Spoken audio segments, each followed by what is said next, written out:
እስቲ ያስቡት፣ ፍጹም የሆነ ማህበረሰብ መፍጠር ቢቻለስ? ጦርነት፣ ድህነት፣ ስቃይ፣ እነዚህ ሁሉ ቃላት ከታሪክ መዝገብ የተሰረዙበት ዓለም። የአልደስ ሃክስሊ ዘነኛ መጽሐፍ ብሬቭ ኒው ወርልድ የሚወስደን ወደዚህ ዓለም ነው። በዚህ ትንታኔ ውስጥ የፍጹም የሚመስለው ዓለም እንዴት እንደተገነባና ለዚህ ፍጽምና የተከፈለው ዋጋ ምን እንደሆነ አብረን እንፈትሻለን። ይሄ ነው የዓለም መንግሥት መፈክር። 3 ቃላት ግን ሁሉንም ነገር ይናገራሉ። ጦርነትና ስቃይ የሌለበትን የተረጋጋ ማህበረሰብ ለመገንባት ቃል የገቡበት መፈክር ነው። ሁሉም ነገር በስርዓት፣ ሁሉም ነገር የሚገመት፣ ሁሉም ነገር የተረጋጋ። እዚህ ጋር አንድ ትልቅ ጥያቄ ይነሳል። ፍጹም ደስተኛና የተረጋጋው ዓለም ለመፍጠር ሲባል ምንን መስዋዕት ማድረግ ይቻላል? ግለሰባዊነትን፣ የመምረጥ ነፃነትን፣ እውነተኛ ፍቅርን፣ ጥበብን?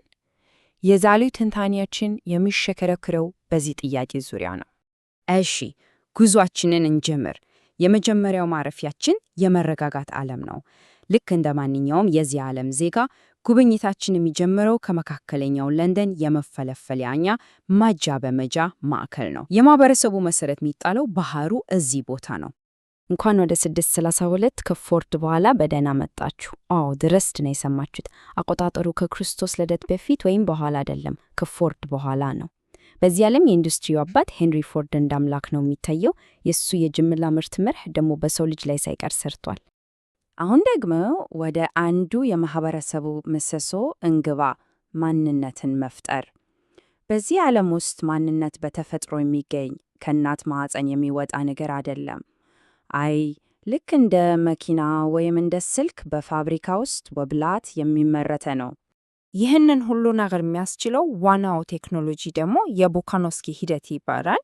እስቲ አስቡት፣ አንድ የዳበረ እንቁላልን ወስዶ እስከ 96 ተመሳሳይ ጽንሶች ድረስ እንዲከፋፈል ማድረግ። ይህም ማለት የመኪና ማምረቻን ሂደት በሰው ልጅ ባዮሎጂ ላይ እንደመተግበር ነው። 96 ቁጥሩ ራሱ በጣም የሚደንቅ ነው። በአንድ ጊዜ 96 ተመሳሳይ ገጽታና ችሎታ ያላቸው መንትዮችን መፍጠር ማለት ነው። አንድን ሙሉ ፋብሪካ በአንድ አይነት ፍጹም ተተኪ በሆኑ ሰራተኞች መሙላት ያስችላል። መረጋጋትን ለማረጋገጥ ከዚህ በላይ ምን መሳሪያ አለ? የማዕከሉ ዳይሬክተር በኮራስ እንደሚሉት አንድ ሰው ብቻ ያድግበት ቦታ 96 ሰዎችን ማሳደግ። ይሄ ነው ለነሱ እድገት ማለት፣ ተፈጥሮን ማሸነፍ፣ ውጤታማነትን መጨመር። እንግዲህ ሂደቱ ይህን ይመስላል። ጽንሶች በጠርሙስ ውስጥ ይቀመጣሉ። ከዚያም በማህበረሰብ ውስጥ የሚኖራቸው ቦታ ይወሰናል። አልፋ፣ ቤታ፣ ጋማ፣ ዴልታ ወይስ ኤፕሲሎን? እንደ መደባቸው ደግሞ በጠርሙስ ውስጥ ያሉ በተለያዩ ኬሚካሎችና የኦክሲጅን መጠን ይስተካከላሉ። ዝቅተኛ መደቦች ሆን ተብሎ በአእምሮም በአካልም አነስተኛ እንዲሆኑ ይደረጋሉ። ገና ሳይወለዱ ሕይወታቸው ሙሉ በሙሉ ተወስኗል። እሺ፣ ሰውነቱ በዚህ መልኩ ተመረተ። ግን ያ በቂ አይደለም። አሁን ወደሚቀጥለውና ወሳኙ ምዕራፍ እንሸጋገር። አእምሮን መቅረጽ። የተመረተውን ማንነት እንዲሁ መቀበል ብቻ ሳይሆን እንዲወደው እና ሌላ ምንም ነገር እንዳይመኝ ማድረግ ያስፈልጋል። በሕፃናት ማቃያ ውስጥ የሚደረገውን ነገር እስቲ መልከት።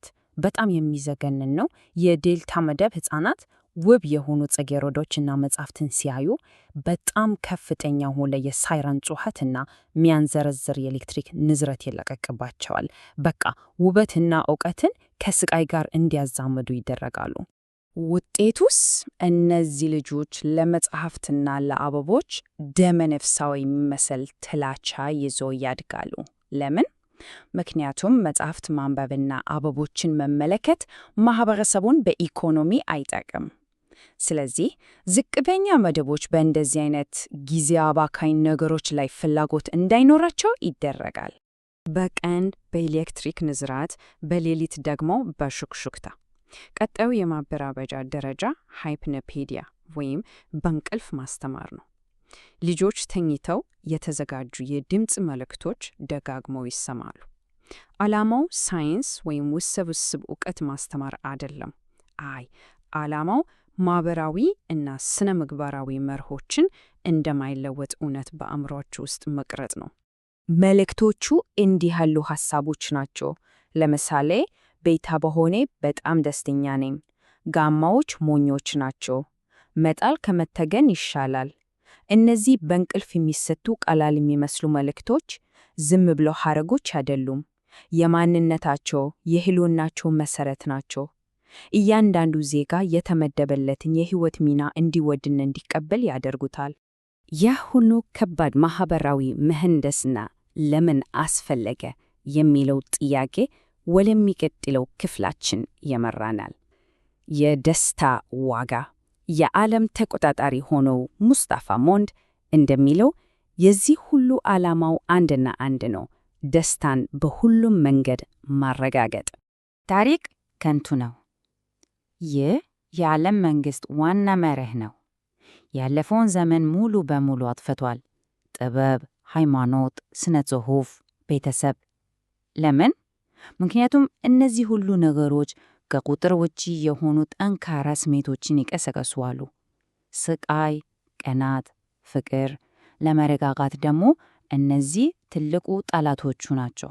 ሙስጣፋ ሞንድ እንደሚከራከረው እንደ ቤተሰብ ያሉ ነገሮች ሰዎችን የሚያፍኑ ጠንካራ ስሜቶች ደግሞ አደገኛ ነበሩ። በአዲሱ ዓለም ግን ሁሉም ሰው የሁሉም ነው። ስሜቶቹን የተረጋጉ ናቸው። ፍላጎቶችም ወዲያውኑ ይሟላሉ። የህይወት ግብ እውነትንና ውበትን መፈለግ ሳይሆን እርካታና ፍጆታ ሆኗል። ፔኪ እርካታ ሲቀንስ ወይም ትንሽ ጭንቀት ሲሰማስ ለዚያም መፍትሄ አለ። ሶማ ፍጹም የሆነ መድኃኒት ነው። ምንም የጎኖሽ ጉዳት የሌለው፣ ከእውነታውም ያስመልጥና ደስታንም ይሰጥ። ልክ መጽሐፉ ላይ እንደሚለው የክርስትናና የአልኮሆል ጥቅሞችን ሁሉ የያዘ ግን ምንም አይነት ጉድለት የሌለው። ነገር ግን ይህ ፍጹም የሚመስል ስርዓት አንድ ትልቅ እንከን አለበት፤ ደስተኛ ያልሆነው ግለሰብ። ይህ ሁሉ ማጃመጀኛና ቁጥጥር ቢደረግ አሁንም ባይተዋርነትና እርካታ ማጣት የሚሰማቸው ከስርዓቱ ጋር የማይገጥሙ ግለሰቦች አሉ። ለምሳሌ በርናርድ ማርክስን እንውሰድ። በአካላዊ ጉድለቱ ምክንያት ከማህበረሰቡ የተለየ እንደሆነ ይሰማለው። ሄልምሆልትዝ ዋትሰን ደግሞ በተቃራኒው በአእምሮአዊ ብቃቱ ከልክ በላይ በሆነው የሚሰራው ስራ ትርጉም የለሽ እንደሆነ ይሰማለው። ሁለቱም በሆነ መንገድ ከዚህ ፍጹም ማሽን ጋር አይገጥሙም። በርናርድ ሌኒናንን ነፃ ብትሆኚ አይሻልም ወይ ብሎ ሲጠይቃት የልብ ወለዱ ዋና ግጭት ይገለጻል። በሌላ መንገድ ደስተኛ መሆን፣ በራስሽ መንገድ። እዚህ ጋር ነው ትልቁ ጥያቄ የሚመጣው። በመንግስት የሚሰጠው የተመረተ ደስታ ይሻላል ወይስ አንድ ግለሰብ በራሱ መንገድ ነፃ ሆኖ የራሱን ደስታ የመፈለግ መብት? በመጨረሻም መጽሐፉ ይህንን ትልቅ ጥያቄ ትቶልን ያልፋል። ስቃይና መከራ ሙሉ በሙሉ በጠፋበት ዓለም ውስጥ ግለሰብ መሆን ምን ዋጋ አለው? የሰው ልጅ መንፈስ፣ ነፃነትና እውነተኛ ደስታ በእርግጥ ምንድን ናቸው? እነዚህ ጥያቄዎች ዛሬም ድረስ መልስ ይሻሉ።